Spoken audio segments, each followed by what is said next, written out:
오늘 하나님께서 주신 말씀은 욥기 39장 5절에서 30절입니다. 누가 들나귀를 놓아 자유롭게 하였느냐? 누가 빠른 나귀에 매인 것을 풀었느냐? 내가 들은 그것의 집으로 소금의 땅을 그것이 사는 처소로 삼았느니라. 들나귀는 성읍에서 짓거리는 소리를 비웃나니 나귀 치는 사람이 지르는 소리는 그것에게 들리지 아니하며 초장 언덕으로 둘이 다니며 여러 가지 푸른 풀을 찾느니라. 들소가 어찌 기꺼이 너를 위하여 일하겠으며 내 외양간에 머물겠느냐? 내가 능히 줄로 매어 들소가 이랑을 갈게 하겠느냐? 그것이 어찌 골짜기에서 너를 따라 썰애를 끌겠느냐? 그것이 힘이 세다고 내가 그것을 의지하겠느냐? 내 수고를 그것에게 맡기겠느냐? 그것이 내 곡식을 집으로 실어오며 내 타작마당에 곡식 모으기를 그것에게 일탁하겠느냐? 타조는 즐거이 날개를 치나 학의 깃털과 날개 같겠느냐? 그것이 알을 땅에 버려두어 흙에서 더워지게 하고 발에 깨어질 것이나 들짐승에게 밟힐 것을 생각하지 아니하고 그 새끼에게 모질게 대함이 제 새끼가 아닌 것처럼 하며 그 고생한 것이 헛되게 될지라도 두려워하지 아니하나니 이는 하나님이 지혜를 베풀지 아니하셨고 총명을 주지 아니함이라. 그러나 그것이 몸을 떨쳐 뛰어갈 때에는 말과 그 위에 탄 자를 우습게 여기느니라. 말의 힘을 내게 주었느냐? 그 목에 흩날리는 갈기를 내게 입혔느냐? 내가 그것으로 메뚜기처럼 뛰게 하였느냐? 그 위험스러운 콧소리가 두려우니라. 그것이 골짜기에서 발굽질하고 힘있음을 기뻐하며 앞으로 나아가서 군사들을 맞되 두려움을 모르고 겁내지 아니하며 칼을 대할지라도 물러나지 아니하니 그의 머리 위에는 화살통과 빛나는 창과 두 창이 번쩍이며 땅을 삼키듯이 맹렬히 성내며 나팔 소리에 머물러 서지 아니하고 나팔 소리가 날 때마다 힝힝 울며 멀리서 싸움 냄새를 맡고 지휘관들의 호령과 외치는 소리를 듣느니라. 매가 떠올라서 날개를 펼쳐 남쪽으로 향하는 것이 어찌 내 지혜로 말미암았음이냐? 독수리가 공중에 떠서 높은 곳에 보금자리를 만드는 것이 어찌 내 명령을 따름이냐? 그것이 낭떠러지에 집을 지으며 뾰족한 바위 끝이나 험준한 데를 살며 거기서 먹이를 살피나니 그 눈이 멀리 봄이며 그 새끼들도 피를 빼나니 시체가 있는 곳에는 독수리가 있느니라. 아멘. 예, 오늘 드디어 욥기서 말씀을 마무리하게 되었습니다. 정말 2달 동안 고생 많으셨습니다. 한 2달은 정확하게 아니지만 정말 11월, 12월 동안 가장 묵상하기 힘들다고 하는 욥기서 말씀을 함께 잘 마무리하셔서 정말 감사드립니다. 아직 오늘 39장이고 내일부터 40장, 41장, 42장 남아있지만 사실은 오늘 본문을 통해서 38장과 39장의 본문을 통해서 하나님께서 우리에게 들려주시고자 원하시는 핵심 내용이 들어있었기 때문에 어쩌면 오늘 설교 내용이 욥기서의 마지막이라고 됩니다. 그렇다고 내일 묵상 안 하는 게 아니라 묵상은 계속됩니다. 42장까지. 그러나 우리가 알아야 될 내용이 오늘 본문에 기록되어 있기 때문에 조금 집중을 하시면 좋겠습니다. 지금까지 욥기 1장부터 시작하면서 조금 잘 모르겠다 하신 분들도 오늘 딱 집중하면 욥기서 1장부터 42장 사이에 뭐가 기록되어 있는지, 그리고 하나님이 욥기를 통해서 무엇을 말하고 싶은지 오늘 명확하게 알게 됩니다. 그러니까 앞에 부분도 조금 어려웠다면 잊어버리시고 오늘 본문을 통해서 욥기 전체에 대한 내용을 한번 살펴보시면 좋겠습니다. 그러기 위해서는 38장으로 돌아가야 됩니다. 38장에는 무슨 일이 있었습니까? 마침내 하나님께서 등장하셨습니다. 38장 1절에서 3절입니다. 그때에 여호와께서 폭풍우 가운데서 욥에게 말씀하여 이르시되 무지한 말로 생각을 어둡게 하는 자가 누구냐? 너는 대장부처럼 허리를 묶고 내가 네게 묻는 것을 대답할지니라. 이 말씀을 하시고 마침내 하나님께서 나타나셨습니다. 첫 번째 1절에 보면 그때에라고 하는 이 그때는 엘리후가 욥과 세 친구에게 막 뭐라고 책망을 하던 그 말이 맞춰질 즈음에 누가 나타났습니까? 여호와께서 나타나셨습니다. 우리는 그냥 쉽게 생각합니다. 뭐 하나님, 여호와, 엘샤다이 뭐 등등 하지만 여기에 기록된 여호와라는 것은 특별한 의미가 있습니다. 하나님의 이름은 여러 가지가 있습니다. 욥기서에서 가장 많이 드러나는 하나님의 이름은 엘샤다이, 전능하신 하나님이셨습니다. 그런데 여호와는 많이 안 나타났습니다. 그런데 오늘 그 여호와가 나타났습니다. 여호와라고 하는 그 이름은 나는 스스로 존재하는 자다, 그 뜻입니다. 언제 처음 나타났습니까? 모세가 떨기나무에서 하나님을 만났을 때, 출애굽을 해라 했을 때 사람들이 당신의 이름을 뭐라고 그럽니까? 여호와라고 해라 할 때 그 여호와가 저기 나는 스스로 있는 자다, I am who I am, 이 말입니다. 이것은 어떤 하나님을 의미하냐면 언약에 충실하신 하나님. 지금 언약에 충실하신 하나님께서 어떻게 나타났냐면 폭풍우 가운데 나타났다. 이 폭풍우는 우리가 일반적으로 생각하는 어떤 그런 바람이 아니라 아주 강하고 거센 바람. 어떤 성경에는 이것을 회오리 바람이라고 표현을 했습니다. 이것이 의미하는 것은 기이한 현상이다. 일반적으로 나타나지 않는 현상을 동반해서 하나님께서 나타나셨다. 아주 특수한 상황이라는 것입니다. 하나님께서 특수한 상황에 나타나셔서 38장, 39장, 40장, 41장 무려 4장에 걸쳐서 막 속사포와 같이 쏟아냅니다. 하나님께서 직접적으로. 성경 66권 가운데에 창세기부터 요한계시록 가운데에 하나님께서 끊지 않고 직접적으로 4장에 걸쳐서 말씀하신 본문은 여기가 처음이자 마지막입니다. 성경에 하나님께서 뭐라고 들으라 아니면 뭐라고 말씀하신 적은 많습니다. 그런데 4장 연속해서 쏟아낸 말씀은 여기가 처음이자 마지막입니다. 이것이 의미하는 것은 오늘 본문이 그만큼 중요하다는 얘기입니다. 하나님께서 내가 진짜 중요한 걸 알려줄게 라고 말씀하시면서 첫 번째 시작하신 내용이 2절. 무지한 말로 샘각을 어둡게 하는 자가 누구냐. 여기에 대해서 해석들이 다양합니다. 누구에게 한 말이냐. 그런데 1절 후반부에 하나님께서 욥에게 말씀하셨다고 하기 때문에 저희들은 기본적으로 욥에게 한 말로 이해하면 됩니다. 2절에 무지한 말로 생각을 어둡게 하는 자가 누구냐.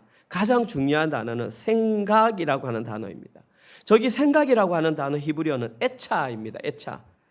이 뜻이 무슨 뜻이냐면 계획, 방책, 충고, 조언, 의논, 의도. 그래서 개역 개정으로 번역되기 전 성경 개역 성경에서는 이것을 이치라고 번역했습니다. 무지한 말로 이치를 어둡게 하는 자가 누구냐. 그리고 지금 현재의 공동 번역이냐 새 번역에서는 이렇게 해석합니다. 내 지혜, 내 뜻. 그러니까 하나님의 저 말을 무지한 말로 생각을 어둡게 하는 자가 누구냐, 이것을 조금 정확하게 번역한다면 누가 무지한 말로 나의 뜻, 나의 의도를 어둡게 하는가? 이렇게 지금 질문하고 있는 것입니다. 제가 이걸 조금 의역하면 누가 지금 하나님의 의도를 왜곡하고 있는가? 욥을 책망하고 있는 것입니다. 여기서 가장 중요한 단어는 하나님의 의도, 하나님의 생각, 하나님의 뜻입니다. 그래서 오늘 설교 제목이 하나님의 의도입니다. 그러면서 욥기 전체에서 알아야 될 중요한 말씀을 3절에서 이렇게 말씀하십니다. 자, 지금부터 말을 한다. 너는 대장부처럼, 저 대장부라는 단어는 남자라는 뜻입니다. 대장부처럼 허리를 묶고, 저 당시에 허리를 묶는다는 것은 옷이 길었습니다. 그래서 다니기에 불편해서 특별한 일, 노동을 한다든지 전쟁에 참여한다든지 달리기를 한다든지 할 때는 이 옷을 걷어가지고 허리끈으로 묶어야만 달릴 수 있습니다. 쉽게 말해서 준비하라는 것입니다. 어떤 일을 할 거니까 허리를 묶고 내가 내게 묻는 것에 대답하라.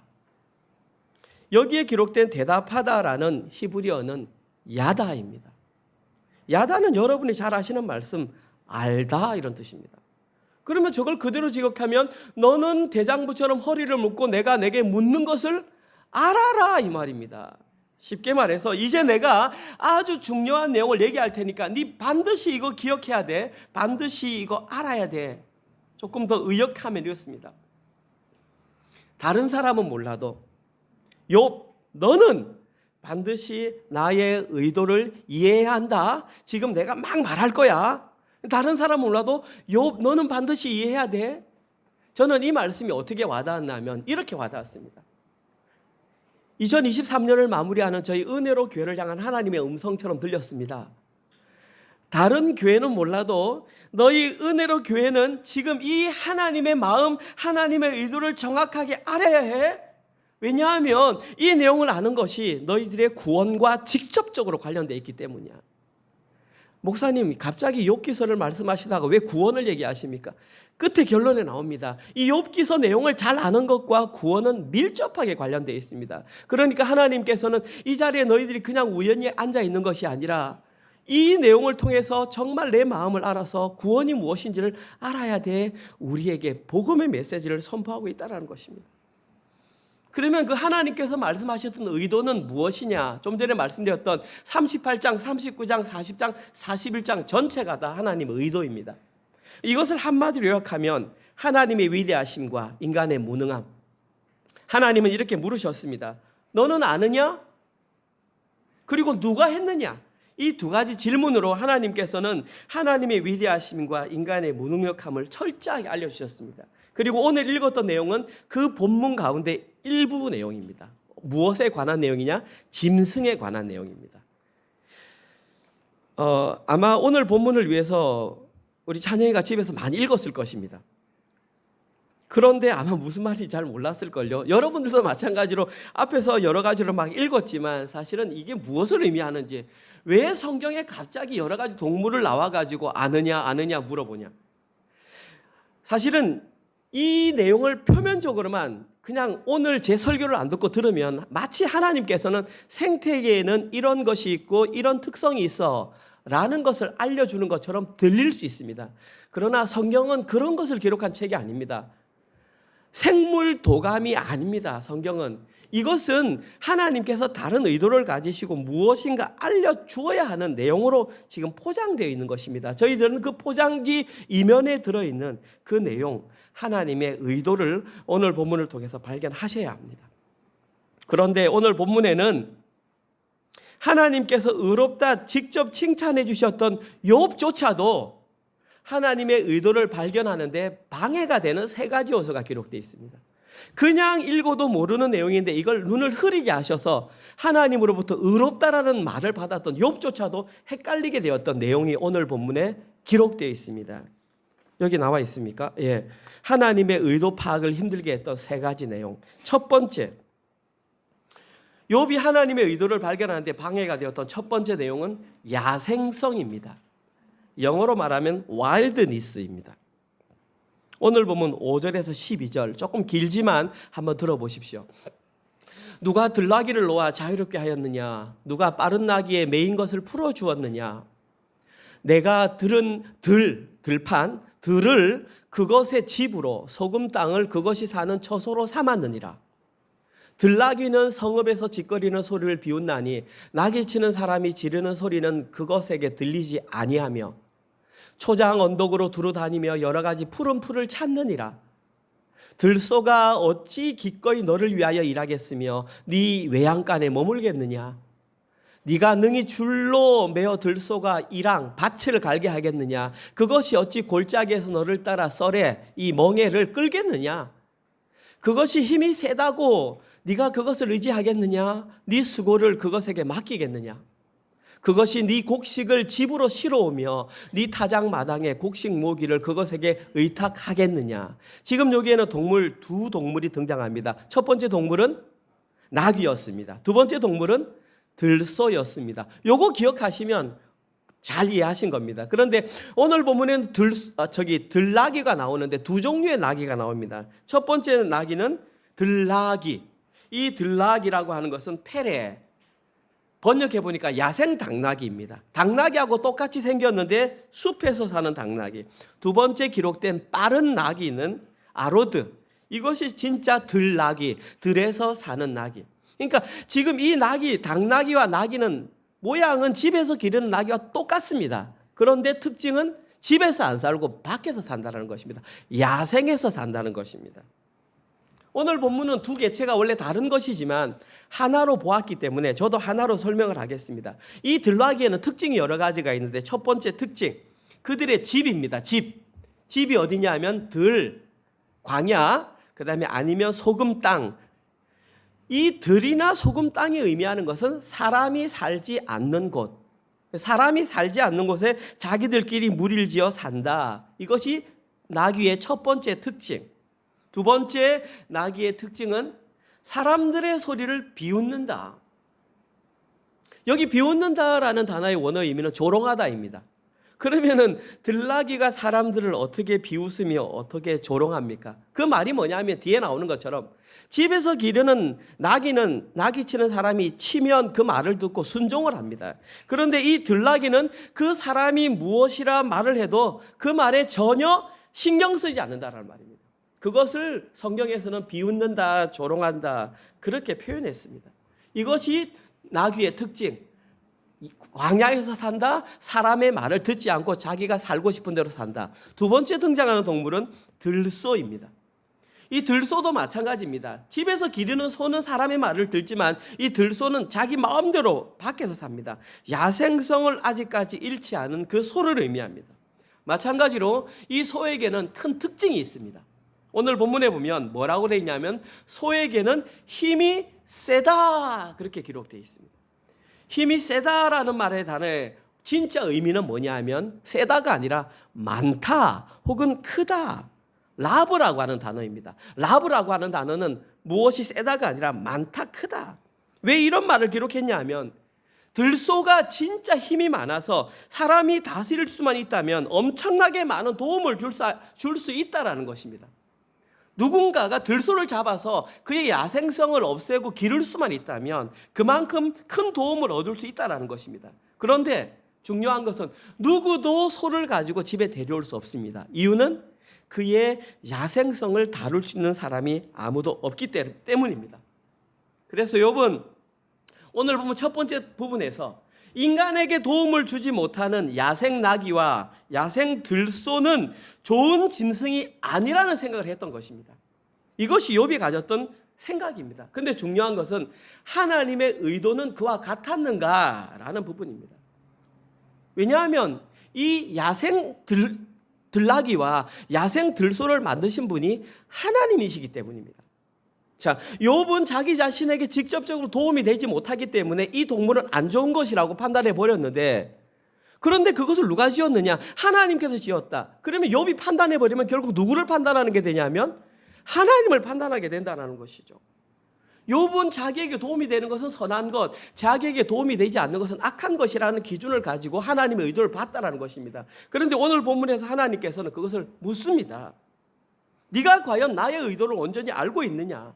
너에게 도움이 되면 옳은 것이고 너에게 도움이 안 되면 그런 것이라는 생각이 과연 나의 의도와 일치하냐? 하나님의 의도를 보는 데에 방해를 받았던 첫 번째, 야생성. 오늘 본문에 두 번째 방해, 어려움을 겪게 하였던 것은 무지함, 무식함입니다. 무식함. 영어를 찾아보니까 ignorance라고 되어 있더라고요. 오늘 보면 13절에서 18절. 타조는 즐거이 날개를 치나 학의 깃털과 날개 같겠느냐? 그것이 알을 땅에 버려두어 흙에서 더워지게 하고 발에 깨어질 것이나 들짐승에게 밟힐 것을 생각하지 아니하고 그 새끼에게 모질게 대함이 제 새끼가 아닌 것처럼 하여 그 고생한 것이 헛되게 될지라도 두려워하지 아니하나니 이는 왜냐하면 하나님이 지혜를 베풀지 아니하셨고 총명을 주지 아니함이라. 그러나 그것이 몸을 떨쳐 뛰어갈 때는 말과 그 위에 탄 자를 우습게 여기느니라. 두 번째 등장하는 동물은 타조입니다. 타조. 여러분이 잘 아는 그 타조가 맞습니다. 그런데 오늘 본문에는 타조와 관련된 몇 가지 재미있는 특징. 첫 번째 13절에 타조에게는 날개가 있는데 그 날개가 있어도 날지를 못합니다. 두 번째 특징, 타조는 둥지를 만들지 못합니다. 둥지를 만들지 못하기 때문에 타조가 알을 낳으면 어떻게 하냐면 땅바닥에 그냥 버려버립니다. 알을 낳았는데 땅바닥에 버려버립니다. 둥지를 만들지 못하기 때문에. 그리고 흙으로 살짝 덮어둔 것이 둥지의 전부 다입니다. 타조의 세 번째 특징은 자기 알이나 새끼를 모질게 대하는 것입니다. 마치 자기 새끼가 아닌 것처럼 그냥 땅바닥에 버려둬서 알이 깨지든지 혹은 그 새끼가 부화되어서 다른 짐승에게 밟히든지 전혀 신경을 쓰지 않는다라는 것입니다. 그래서 이 세 가지 특징을 단 한 단어로 요약하면 타조의 무지함입니다. 자기 새끼조차 돌보지 못하는 그런 무지함. 그런데 재밌는 사실은 17절에 이 타조가 무식하게 된 이유가 이는 왜냐하면 하나님이 지혜를 베풀지 아니하셨고 총명을 주지 아니하셨기 때문이다. 하나님께서 타조에게 그런 지혜와 총명을 안 줬기 때문에 타조가 그래 무지하다는 것입니다. 그러면 당장 질문을 할 수 있습니다. 하나님 너무한 거 아닙니까? 왜 타조에게는 그런 지혜를 주지 않으셔서 그렇게 만들었습니까? 하나님은 악한 분 아닙니까? 라고 하나님의 의도를 오해하기에 충분하다는 것입니다. 근데 하나님께서는 타조에게 좋은 것도 줬어요. 18절에 달리기를 줬어요. 그것이 몸을 떨쳐 뛰어갈 때는 보십시오. 말과 그 위에 탄 자를 우습게 여긴다. 달려가면 아무도 못 이긴다는 겁니다. 지금 실제로 다 자란 성체의 타조는 키가 2m가 넘습니다. 그리고 몸무게는 110kg가 넘고요. 그리고 타조가 달리기 시작하면 시속 90km를 30분 이상 달려갈 수 있습니다. 발 구조가 그렇게 되어 있습니다. 말도 그렇게 못 달립니다. 그리고 가장 빨리 달릴 때는 120km 이상까지 달려가는 이런 특징이 있습니다. 이런 특징이 있다 할지라도 욥은 타조의 무지함이 하나님의 의도를 온전히 이해하지 못하게 만드는 걸림돌이 되었던 것입니다. 무지한 것은 나쁜 것이야. 하나님께서는 왜 타조를 만드셨지? 라고 하나님의 의도를 지금 왜곡하고 있는 것이 욥의 모습이라는 것입니다. 세 번째, 마지막으로 욥이 가장 애를 먹었던 세 번째 요소는 부정함입니다. 부정함. uncleanness. 깨끗하지 못한, 정하지 못한. 오늘 보면 26절에서 30절입니다. 말 부분은 아닙니다. 26절. 매, 하늘에 나는 매가 떠올라서 날개를 펼쳐 남쪽으로 향하는 것이 어찌 내 지혜로 말미암으니냐. 독수리가 공중에 떠서 높은 곳에 보금자리를 만드는 것이 어찌 네 명령을 따름이냐. 그것이 낭떠러지에 집을 지으며 뾰족한 바위 끝이나 험준한 데 살며 거기서 먹이를 살피나니 그 눈이 멀리 봄이라. 그 새끼들도 피를 빠나니 시체가 있는 곳에는 독수리가 있느니라. 여기에 등장하는 동물은 무엇입니까? 매와 독수리입니다. 종류가 엄연히 다릅니다. 하지만 성경에서는 같이 취급을 하기 때문에 저도 다른 줄 알지만 같이 취급합니다. 이 동물의 특징 첫 번째 무엇이 기록되어 있습니까? 첫 번째, 방향을 잘 찾아서 날아갑니다. 자기가 볼 수 있는 시야뿐만 아니라 보지 못하는 아예 남쪽까지 멀리 몇백 킬로를 달려가야 함에도 불구하고 이들은 자기장이 있어서 그걸 그냥 날아갈 수 있는 능력이 그들에게 있다는 것입니다. 두 번째 특징은 독특한 보금자리입니다. 이건 특별히 독수리에 해당되는 내용입니다. 독수리의 보금자리는 아주 높은 절벽 끝에다가 집을 짓는 것입니다. 특별히 28절에 보시면 그것이 낭떠러지에 집을 지으며 뾰족한 바위 끝, 한글에서는 뾰족한 바위 끝, 원어의 의미는 낭떠러지의 이빨 위, 이게 원어의 뜻입니다. 낭떠러지의 중에서도 이빨 가운데 가장 위에, 쉽게 말해서 험악하고 가장 험한 곳, 다른 짐승들이 아무도 도착하지 못하는 그곳에다가 둥지를 짓는다라는 것입니다. 세 번째 특징은 눈을 떠서 멀리까지 볼 수 있습니다. 동물학자들에 의하면 매나 독수리의 시력은 5가 평균이랍니다. 우리 인간의 평균은 1, 눈이 좋은 사람은 2.0, 그런데 독수리는 가장 안 좋은 사람이 5, 그리고 그 이상, 심지어 자외선까지도 뚫어서 볼 수 있는 능력이 있다고 합니다.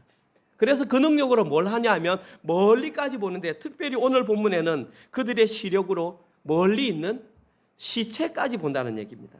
그들은 좋은 시력으로 죽어있는 시체를 쉽게 발견해서 그것을 통해서 자기 새끼를 먹이는 그런 특징이 있다는 것입니다. 그런데 오늘 본문에서는 이 시체를 먹는 이 특징이 욥에게는 너무나 부정한 것으로 다가왔다는 것입니다. 시체 자체도 부정한데 그것도 새끼에게 시체를 먹이는, 야생성도 부담이 되고 무지함도 부담이 되는데 그것보다 훨씬 더 큰 부정함이 욥을 더 힘들게 만들었다는 것입니다.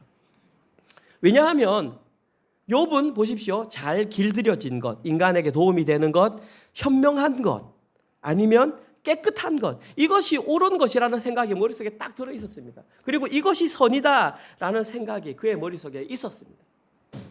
그리고 이러한 생각은 지금 이 시대를 하나님의 백성으로 살아가는 저희들도 마찬가지 아닐까요? 하나님의 의도와 상관없이 이 시대의 성도라고 하는 자들도 자기만의 기준을 정해놓고 거기에 부합되지 않은 것은 옳지 않은 것이라고 쉽게 판단하지 않나요? 기준이 하나님의 의도는 사라져버리시고 살아버리고 나에게 유익이 되는 것은 선, 나에게 유익이 되지 않는 것은 악. 지금 현재 나에게 도움이 되는 사람은 착한 사람, 지금 나에게 도움이 안 되는 악한 사람, 이렇게 판단하며 생각하고 있지 않냐? 오늘 본문은 그것을 우리에게 고발하고 있습니다. 그것은 바로 창조주의 자리에 올라간 것이다. 욥의 세 친구들도 마찬가지고 엘리후도 마찬가지고 욥을 비판할 때에 이런 기준으로 자기가 가진 판단 기준으로 비판했다라는 것입니다. 그런데 중요한 것은 욥이 옳지 못하다고 판단했던 그 동물들에게 야생성과 무식함과 부정함을 허락하신 분이 하나님이라는 것입니다. 이것이 의미하는 것은 하나님께서는 그들에게 부정적으로 보이는 그것을 주셨던 의도가 있다라는 사실입니다. 이 의도를 알아라는 것입니다. 가장 비근한 예가 요한복음 9장에서 예수님께서 많은 기적을 일으키시니 사람들이 질문을 했습니다. 어떤 질문? 어떤 사람이 날 때부터 눈이 맹인이 되었어. 그랬더니 그 당시 사람들은 맹인이 된 것은 악한 것, 나쁜 것, 죄 지은 것. 그 질문 자체가 그가 맹인이 된 것은 누구의 죄 때문입니까? 그 당시 사람들의 그냥 사고였어요. 기준이었어요.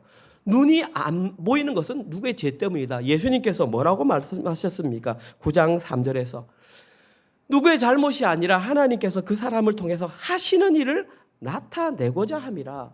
그 사람에게 하나님의 의도가 있었다라는 것입니다. 마찬가지입니다. 이런 내용으로 오늘 본문이 기록되었습니다. 한 가지 다행스러운 사실은 욥은 오늘 저희들이 찬양했던 것처럼 42장 1절에서 6절 사이에서 처음에는 귀로만 들었다가 하나님께서 38, 39, 40, 41장에서 외치는 내용을 듣고 고백했습니다. 뭐라고 고백했습니까? 내가 지금까지는 귀로만 들었는데 이제는 눈으로 봅니다. 그 말은 하나님의 의도를 뭐 했다는 것입니까? 파악했다라는 사실입니다. 이것이 은혜입니다. 이것이 욥기가 우리에게 주는 것입니다. 과연 당신들은 하나님의 의도를 파악했냐? 이겁니다.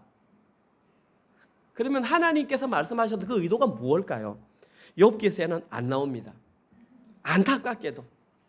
그러니까 욥기가 어려운 거죠. 묵상이. 정답으로 이거야 라고 나오면 얼마나 쉽겠어요. 가려져 있어요. 제가 지난주 우리 그 하이델베르크 요리 문답할 때도 말씀드렸는데 구약 성경은 영상입니다. 영상. 욥기서가 영상이라면 신약에는 자막이 나와 있습니다. 그 자막을 찾으면 오늘 본문 뜻을 아는 것이죠. 그럼 어떤 성경에 가장 명확하게 기록되어 있느냐? 제가 찾고 찾아보니까 여기더라고요. 골로새서 1장 13절에서 20절. 골로새서 1장 13절에서 20절. 이 본문에 대한 해석된 자막이 나옵니다. 그가 누구일까요? 예수님이죠.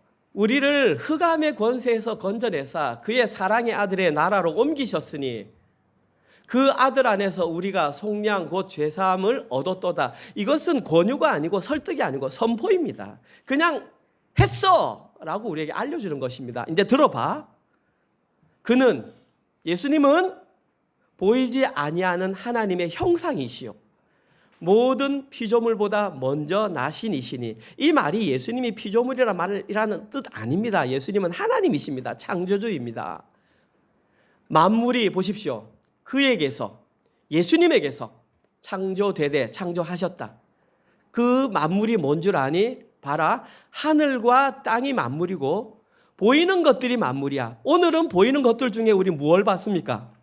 짐승의 일부를 봤습니다. 그걸로 판단했습니다. 그런데 그것보다 훨씬 커. 보이지 않는 것도 만물이고 심지어 왕권도 만물이고 주권도 만물이고 통치자도 만물이고 권세들도 만물이야. 만물이 보십시오. 다 그로 말미암고 누구로? 예수로. 또 만물이 예수를 위하여 창조되었고 또한 예수님이 만물보다 먼저 계시고 만물이 그 안에 함께 섰느니라. 그는 몸인 교회의 머리시라. 그가 근본이시요 죽은 자들 가운데서 먼저 나신 이시니 이는 친히 만물의 으뜸이 되려 하심이라. 만물의 으뜸은 예수라는 것입니다. 아버지께서는 모든 충만으로 예수 안에 거하게 하시고 그의 결론입니다. 십자가의 피로 화평을 이루사 예수님께서 만물 말씀하신 이유가 저거라는 것입니다. 그의 십자가의 피로 화평을 이루사 만물 곧 땅에 있는 것들이나 하늘에 있는 것들이 그로 말미암아 하나님과 화목하게 되기를 기뻐하심이라. 이것이 하나님께서 욥기를 기록해서 아느냐 만물을 기록했다라는 것입니다. 방금 저희들이 읽었던 저 성경이 뭐라고 그랬죠? 골로새서입니다. 골로새서는 사도 바울이 감옥에 있으면서 골로새에 있는 교회들에게 편지한 내용입니다. 그러니까 이것을 다른 말로 옥중서신이라고 합니다. 성경 가운데에 오늘 본문에서 욥기 38장에서 41장 사이에 기록된 만물의 원리에 관해서 이것보다 더 자세하게 설명된 성경은 없습니다. 이 글을 기록한 사람이 바로 사도 바울. 저는 그래서 사도 바울을 천재라고 생각합니다. 이 글보다 더 단호하고 이 글보다 더 간결하고 이 글보다 더 정확하게 만물의 존재 이유와 원리에 정의를 내리는 글은 없습니다. 사도 바울은 가장 먼저 예수 그리스도 그분께서 흑암의 권세에서 우리를 구원하셔서 하나님의 나라로 옮기셨다고 선포하셨습니다. 그리고 예수 그리스도가 어떤 존재인지를 조목조목 설명합니다. 한 5가지 정도입니다. 첫 번째, 그분은 보이지 않는 하나님의 형상이다. 모든 피조물보다 먼저 나셨다. 둘째, 만물이 그에게서 나고 그로 말미암고 그를 위하여 창조되었다. 만물에는 하늘과 땅뿐만 아니라 보이지 않는 것, 보이는 모든 것, 그리고 왕권들까지도 다 포함된다. 오늘은 그 중에 아주 일부분, 짐승들의 부정한 부분만 보여주었다. 셋째, 그분은 만물보다 먼저 계셨고 만물이 그 안에 함께 계신다. 넷째, 그분은 교회의 머리시고 근본이시고 죽은 자들 가운데서 먼저 나신 이시다. 왜냐하면 그분은 만물의 으뜸이 되어야 하기 때문이다. 5번째, 그분은 십자가로 화평을 이루사 만물이 하나님과 화평을 이루도록 하신 분이다. 이분이 바로 누구다? 예수 그리스도다. 어마어마한 내용이 선포되고 있는 것입니다. 여러분들이 그리고 제가 날마다 기도할 때에 예수 그리스도의 이름으로 기도합니다라고 쉽게 너무나 입에 올렸던 그분이 바로 저분이라는 것입니다. 우리가 그냥 쉽게 생각할 수 있는 그분이 아니라 천지 만물 그 모든 것을 창조하시고 그 모든 것에 으뜸이 되신 분. 하나님께서는 38장, 39장, 40장, 41장을 통해서 이걸 알려주시고자 원했던 것입니다. 바로 하나님께서 알려주시기 원했던 하나님의 의도의 실체가 예수 그리스도라는 사실입니다. 이런 어마어마한 하나님의 의도를 한낱 피조물에 불과한 연약한 인간, 특별히 욥이 어떻게 처음부터 이 내용을 이해할 수 있었겠습니까? 욥이 하나님으로부터 의롭다는 말을 듣긴 했지만 자기 자신의 정해놓은 인간적인 의, 그 의라는 틀 속에 갇혀서 딱 틀 속에 갇히니까 조금 어려움이 있으니까 첫 번째 나온 반응이 뭡니까? 하나님 왜 저에게 까닭 없는 고통이 있습니까? 그 말을 반대로 얘기하면 저는 까닭 있는 고통이 있으면 안 되는 사람이잖아요. 왜? 의로운 사람이니까. 하나님 그게 아니라고 지금 말씀하시잖아요. 하나님의 의도는 네가 생각하는 그것보다 훨씬 크단다. 저는 감히 말할 수 있습니다. 우리가 나중에 살았든지 죽었든지 예수님이 먼저 오시면 저는 깜짝 놀랄 겁니다. 와, 하나님 나라가 이런 곳이어서 그곳에 이런 사람이 있어서 여러분들이 그리고 제가 생각하는 판단 기준에 맞지 않는 사람들이 엄청 있을 것이고 저 사람은 반드시 있을 것인데 하는 사람이 아마 없을 수도 있습니다. 우리 기준이 생각보다 그릇되어 있습니다. 그리고 우리의 시각들 생각보다 많이 못 봅니다. 과연 헷갈렸던 그 내용이 욥만 해당되는 것일까요? 우리들은 잘 보고 있는 것일까요? 그래도 욥은 나중에 봤잖아요. 그런데 저희들은 과연 욥과 같이 하나님의 의도를 제대로 파악하며 살고 있다고 말할 수 있을까요? 하나님의 의도를 이해한 사람은 반드시 이러한 삶을 살게 되어 있습니다. 이 말 저 말 할 필요 없이 진짜 환경이 그렇지 않다 할지라도 하나님의 의도를 파악한 사람은 이렇게 살게 되어 있어요. 누가복음 7장 1절에서 10절입니다. 의외의 사람입니다. 여러분들이 한번 보십시오. 예수님의 제자 아닙니다. 유대인도 아닙니다. 예수께서 모든 말씀을 백성에게 들려주시기를 마치신 이후에 가버나움으로 들어가시니라. 어떤 백부장의 사랑하는 종이 병들어 죽게 되었더니 예수의 소문을 듣고 유대인의 장로 몇 사람을 예수께 보내어 오셔서 그 종을 구해주시기를 청한지라. 이에 그들이 예수께 나와 간절히 구하여 이르되 이 일을 하시는 것이 이 사람에게는 합당하니이다. 그가 우리 민족을 사랑하고 또한 우리를 위하여 회당을 지었나이다 하니 예수께서 함께 가실새 이에 그 집이 멀지 아니하여 백부장이 벗들을 친구들을 보내어 이르되 주여 수고하지 마옵소서 내 집에 들어오심을 나는 감당하지 못하겠나이다. 그러므로 내가 주께 나아가기도 감당하지 못할 줄을 알았나이다. 말씀만 하사 내 하인을 낫게 하소서. 나도 남의 수하에 든 사람이요 내 아래에도 병사가 있으니 이더러 가라 하면 가고 저더러 오라 하면 오고 내 종도로 이것을 하라 하면 하나이다.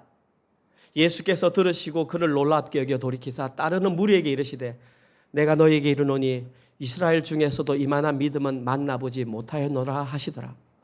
보내 어떤 사람들이 집으로 돌아가 보매 종이 이미 나아 있었더라. 등장하는 사람은 백부장입니다. 말 그대로 백부장이라고 하는 그 자체는 로마 사람, 로마 군대의 장교. 우리가 알기로는 그 수하에 100명의 군사를 다스리는 이 사람을 우리는 백부장이라고 합니다. 그런데 지금까지 우리는 이 설교를 어떻게 들었냐면 예수님께서 백부장의 종을 낫게 해주셔서 야 기적이 일어났어 에 많은 초점을 맞추는데 여기서의 초점은 거기 있는 것이 아니라 백부장의 믿음에 초점이 있습니다. 그 대상이 누구였냐 하는 것입니다. 백부장, 로마 군대의 장교, 이방 사람, 유대 지역을 다스리던 장교, 있을 수 없는 사람, 존재해서는 안 되는 사람, 더 심하게 얘기하면 하나님의 의도를 이해하면 안 되는 사람이었어요.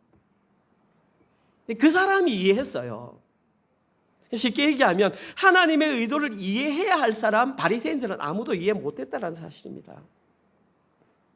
이 백부장이 자신의 사랑하는 종이 병들자 예수님께 요청을 한 사건은 사실은 발생하면 안 되는 사건이었어요. 그런데 이 백부장에게는 예수님이 말씀하시면 자기 하인이 나을 것이라는 그 믿음이 있었다는 사실입니다.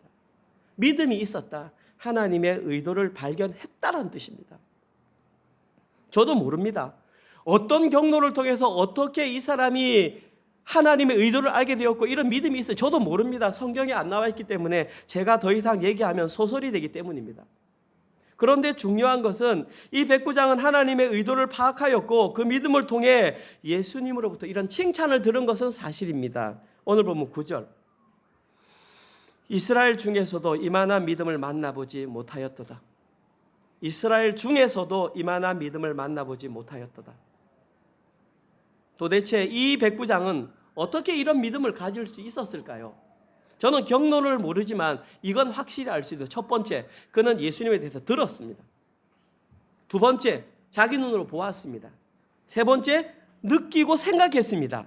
네 번째, 믿고 순종했습니다. 이것이 백부장이 가졌던 믿음의 모습이고 현상입니다. 그는 듣고 보고 느끼고 생각하고 믿고 그대로 순종했습니다. 쉽게 말해서 이 백부장은 예수님이 누구인지를 아는 순간 자신이 가진 모든 장애물, 오늘 본문에서 욥이 가졌던 세 가지 장애물처럼 그 모든 편견을 과감히 깨버렸습니다. 그의 머릿속에는 첫 번째, 자기와 상종할 사람은 로마 사람이어야 한다. 민족에 대한. 두 번째, 적어도 나를 만나려면 이 정도 장교는 돼야 된다. 지위에 대한. 세 번째, 이런 종교를 가져야 된다는 그 모든 편견들을 다 깨버렸다는 것입니다. 그리고 그것을 자기 삶으로 옮겼습니다. 생각에만 멈추지 않았고. 백부장이 이렇게 했을 때에 주변 사람들이 가만히 있었을까요? 반대가 없었을까요? 엄청나게 반대했을 것 같습니다. 그러나 이 백부장은 그 모든 반대를 촉에같이 버리고 자신의 삶으로 하나님의 의도의 실체이신 예수님을 선택했던 것입니다. 이것이 바로 하나님의 의도를 제대로 파악한 사람의 실제 모습입니다. 이게 실제 모습이라면 저희들이 하나님의 의도를 파악했다면 이런 모습이 나와야 한다는 것입니다. 성경을 성경대로 봐야 합니다. 다시 한번 더 여쭤보겠습니다. 사랑하는 성도님들은 하나님의 의도를 제대로 파악하셨습니까? 다시 한번 바꾸어서 질문 드려보겠습니다. 지금 이제 사랑하는 성도님들이 하나님의 의도를 제대로 파악하지 못하게 하는 장애물은 무엇입니까? 바리새인들이 하나님의 의도를 발견하지 못하게 했던 장애물은 전통이었습니다. 전통 플러스 율법이었습니다. 여러분, 율법이 악한 건가요? 좋은 겁니다. 율법은 사도 바울도 말했지만 몽학 선생으로 무엇이 죄인지를 알려주는 하나님의 좋은 수단이었습니다. 그런데 율법이 계속 욕을 먹는 이유는 바로 이것입니다. 바리새인들이 율법을 하나님의 의도를 막는 장애물로 활용했기 때문에 예수님께도 그렇고 사도 바울한테도 그렇고 계속 욕을 먹는 것입니다. 율법 자체는 좋은 것입니다. 자, 그러면 우리 현실로 돌아와서 우리가 하나님의 의도를 파악하지 못하도록 장애하는 것이 혹시 윤리적인 선은 아닙니까? 자기가 기준을 정해놓은 그 선에 맞추어서 사람을 잣대를 대고 있지는 않습니까? 아니면 마지막까지 포기하지 못할 자기 마음속에 남아있는 자존심은 아닙니까? 혹시 젊은이들은 미래에 대한 불안이나 다른 사람들의 평가나 성공에 대한 부담감이 장애물로 작용하고 있지는 않습니까? 어떤 사람에게는 과도한 가족에 대한 애착이 장애물로 작용할 수도 있습니다. 그런데 그것이 무엇이든 저희들이 그 장애물을 과감히 십자가에 못 박을 때에 그때에만 하나님의 의도를 파악할 수 있습니다. 여기에는 신분, 직위, 고하, 민족, 남녀노소 상관이 없습니다. 여기 앉아 계신 우리 청소년 여러분, 나는 아직 어리니까, 아직 교회 나오지 얼마 안 되신 여러분, 나는 아직 교회에 대해서 잘 모르니까 핑계댈 수 없다고 말씀하고 있습니다. 그리고 이렇게 생각하는 분도 계십니다. 하나님의 의도를 파악한 것이 종교행위나 교회 봉사나 많은 헌금이나 직분이나 헌신으로 파악할 수 있다고 생각할 수 있습니다. 그러나 그렇지 않습니다. 하나님의 의도는 로마 군대의 장교 백부장처럼 자신의 실제적인 기득권을 과감히 버릴 때에 가능한 것입니다. 여러분을 향한 말이 아니라 저를 향한 말입니다. 계속해서 한 주간 동안 저는 목사잖아요. 자꾸 제가 착각을 하는 거예요. 저는 여기서 말씀을 전하는 그냥 목사일 뿐인데 자꾸 저에게 엉뚱한 부담감이 있는 거예요. 엉뚱한 부담감. 제가 책임지지 않아야 될 부담감들이 자꾸 저를 압박하는 거예요. 어떤 변화들만 일어나면 제 마음이 막 불안해지는 거예요. 이거 잘못된 거거든요. 저가 하나님의 의도를 파악하도록 방해하는 장애물이거든요. 직분 그거 아무것도 아니고 저는 이 자리에서 말씀을 제대로 소화해서 말씀을 전하는 것이 제 역할이고 여러분에게는 각자 주어진 역할이 있는 건데 제가 마치 그것을 통제하는 사람처럼 저를 혼란하게 만듭니다. 이것이 결코 하나님의 의도를 파악하는 데 도움이 되지 않는다는 사실을 설교를 준비하면서 계속 깨달았습니다. 사랑하는 성도 여러분, 지금 저희들의 자녀들은 저희 장년들이 어떻게 신앙생활 하는지 묵묵히 지켜보고 있습니다. 그리고 우리들이 한 그대로 따라서 이들이 10년 후, 20년 후 그대로 하게 될 것입니다. 혹시 우리는 형식적으로 종교 행위만 반복하고 있지는 않는지, 직분이라는 그늘 뒤에 숨어 신앙생활하고 신앙생활한 척하는 건 아닌지, 실제 삶으로 자신의 기득권을 과감히 포기하며 신앙생활하는지 우리 아이들이 다 보고 있습니다. 그래서 저희들은 은혜로 교회를 설립할 때 네 번째 설립 원칙이 뭐였습니까? 자녀들에게 훌륭한 믿음을 전수해 주는 교회가 되자. 척하지 말자. 그것이 저희 교회 설립 이념 아니었습니까? 시간이 3년이 흘러가면서 점점 무뎌지는 것 같습니다. 한 사람 한 사람 많아지면서 교회 형태가 갖추어지면서 한 발씩 한 발씩 발을 빼는 것 같은 느낌이 듭니다. 초심을 잃지 않았으면 좋겠습니다. 오늘 설교를 마무리하겠습니다. 저희들은 약 2달 동안 욥기서 말씀을 묵상했습니다. 여러분들은 무엇이 기억에 남습니까? 욥의 까닭없는 고난에 대한 불평입니까? 새 친구의 충고입니까? 아니면 엘리후의 충고입니까? 아니면 하나님께서 말씀하셨던 그 모든 말씀입니까? 저는 그 내용 가운데 어떤 것도 기억 안 나도 좋다고 생각합니다. 그러나 이 두 가지는 꼭 기억하셨으면 좋겠습니다. 첫 번째, 나는 하나님의 의도를 잘 파악하고 있는가? 두 번째, 나에게는 하나님의 의도를 파악하는 데 장애물로 작용하는 것은 무엇인가?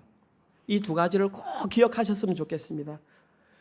예수님께서는 그 모든 것에 만물의 으뜸이 되셔서 이 땅 가운데 오셨습니다. 그리고 인간의 몸을 입고 우리가 소위 말하는 성탄절이 다음 주로 다가오고 있습니다. 이 세상에 이것보다 더 기쁜 소식이 없습니다. 그러나 이것이 진짜 기쁜 소식이 되려고 하면 하나님의 의도를 온전히 파악하고 우리에게 장애물이 되는 것을 떨쳐버릴 때에 예수님이 오시는 것이 진짜 우리에게 기쁜 소식이 되는 것입니다. 이번 한 주간 그런 성탄절을 기대하며 기다리는 모든 성도님 되시기를 주님의 이름으로 축원드립니다. 아멘. 그렇습니다. 주님, 우리 주님만 생각해도 이렇게 기쁜데 주님의 얼굴을 직접 대한다면 얼마나 우리에게 기쁨이 넘치겠습니까? 하나님, 형식적인 신앙생활하지 않도록 은혜를 베풀어 주시옵소서. 삶의 단 한 절이라도 정말 주님과 깊은 교제를 나눌 수 있는 그런 신앙생활 허락하여 주시옵소서.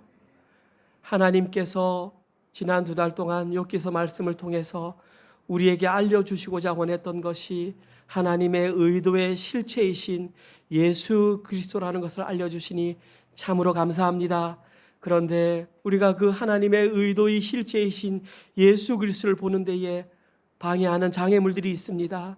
하나님, 믿음의 눈을 떠서 하나님 과감히 그 장애물들을 떨쳐버리는 저희들 되게 하여 주시옵소서. 행여나 사람들 눈에 보기에 사람들 판단의 기준에 좋아 보이는 것이 우리에게 시험거리가 되지 않을 수 있도록 은혜를 더하여 주시옵소서. 오늘도 그것을 결단하는 마음으로 한 주간 동안 하나님께서 저희에게 허락하셨던 소득의 11조와 주정헌금과 감사헌금을 하나님께 올려드렸습니다. 하나님, 이 드린 헌금이 우리의 믿음의 결단임을 고백합니다. 하나님, 이것이 오직 하나님의 영광을 위해서만 사용되게 하시고 하나님의 물질이 흘러가야 할 곳에 잘 흘러갈 수 있는 은혜를 허락하여 주시옵소서.